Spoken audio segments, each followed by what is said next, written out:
ভারতের আগরতলাস্থ বাংলাদেশ উপ হাই কমিশনে হামলার প্রতিবাদে উত্তাল হয়ে উঠেছে ঢাকা। বৈষম্য বিরোধী ছাত্র আন্দোলন, ইনকিলাব মঞ্চ ও বিভিন্ন বিশ্ববিদ্যালয়ের সাধারণ শিক্ষার্থীরা রাতভর বিক্ষোভ মিছিল এবং সমাবেশ করে। সোমবার রাত 9:30টার দিকে ঢাকা বিশ্ববিদ্যালয়ের হলপাড়া থেকে বিভিন্ন স্থান প্রদক্ষিণ করে রাজু ভাস্কর্যের পাদদেশে বিক্ষোভ সমাবেশ করেন এসব ব্যানারের সাথে আসা শিক্ষার্থীরা।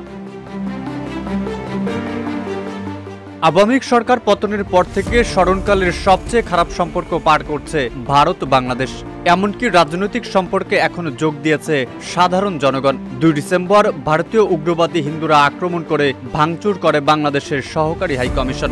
এমনকি পতাকা ছিঁড়ে ফেলা এবং পোড়ানোর মতো দুঃসাহসে দেখায় পশুর মতো আক্রমণ করে সব নিকৃষ্ট হিন্দুত্ববাদীরা। তাদের এমন নিকৃষ্ট কাজের প্রতিবাদে গতকাল রাতভর উত্তাল ছিল ঢাকা সহ প্রায় সারা দেশ। ঢাকা বিশ্ববিদ্যালয়ের পাদদেশের রাজ্য ভাস্কর্যে ভারতীয়দের এমন ঔদ্ধত্যপূর্ণ আচরণের কঠোর প্রতিবাদ জানান বিক্ষোভকারীরা। Double million offer, Walton fridge কিনে পেতে পারেন 20 লক্ষ টাকা, রয়েছে কোটি কোটি টাকার নিশ্চিত উপহার। ভারতীয়দের এমন নেককারজনক ঘটনার জন্য ক্ষমা চাইতে হবে উল্লেখ করে বিক্ষোভকারীরা বলেন, একটা সভ্য দেশ কখনো অন্য দেশের দূতাবাসে হামলা করতে পারে না। ভারতকে আনুষ্ঠানিকভাবে বাংলাদেশের কাছে ক্ষমা চাইতে হবে। তারা বলেন, তারা আমাদের পার্শ্ববর্তী দেশ, তাদের সাথে আমাদের সম্পর্ক প্রতিবেশী রাষ্ট্রের মতো হবে। কোনোভাবেই তাদের সাথে আমাদের রাজা প্রজার সম্পর্ক হতে পারে না। দিল্লির সাথে আমাদের সম্পর্ক হবে চোখে চোখ রেখে। আমরা গণ অভ্যুত্থান ঘটিয়েছি দিল্লির দাদাদের দাদাগিরি সহ্য করার জন্য নয়। মাতৃভূমি না হয় মৃত্যু, আমরা দেশের যে কোনো প্রয়োজনে দিল্লির বিরুদ্ধে গিয়ে নিজেদের রক্ত ঢেলে দেব।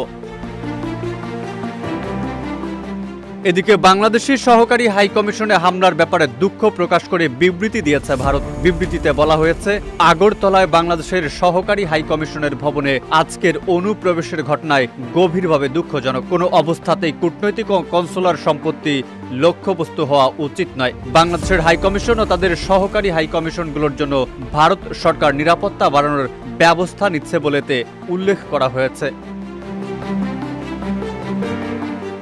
এদিকে আগরতলা হাই কমিশনে হামলার ঘটনার করা প্রতিক্রিয়া জানিয়ে রাতেই বিবৃতি দিয়েছে বাংলাদেশের পররাষ্ট্র মন্ত্রণালয়। এতে বলা হয়েছে, সোমবার আগরতলার হিন্দু সংগ্রাম সমিতির বিক্ষোভকারীরা বাংলাদেশের সহকারী হাই কমিশনে হিংসাত্মক বিক্ষোভ ও আক্রমণের জন্য বাংলাদেশ সরকার গভীরভাবে ক্ষুব্ধ।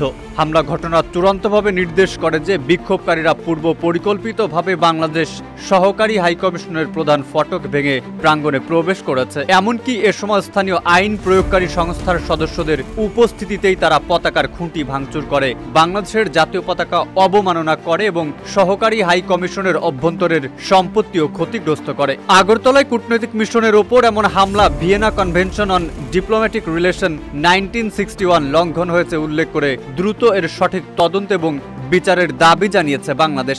এমনকি ভারতে বাংলাদেশের কূটনীতিকদের নিরাপত্তা ও অকূটনৈতিক সদস্য এবং তাদের পরিবারের সদস্যদের নিরাপত্তা নিশ্চিত এবং কূটনৈতিক মিশনে যে কোনো সহিংসতা প্রতিরোধ করতে আহ্বান জানাচ্ছে বাংলাদেশ।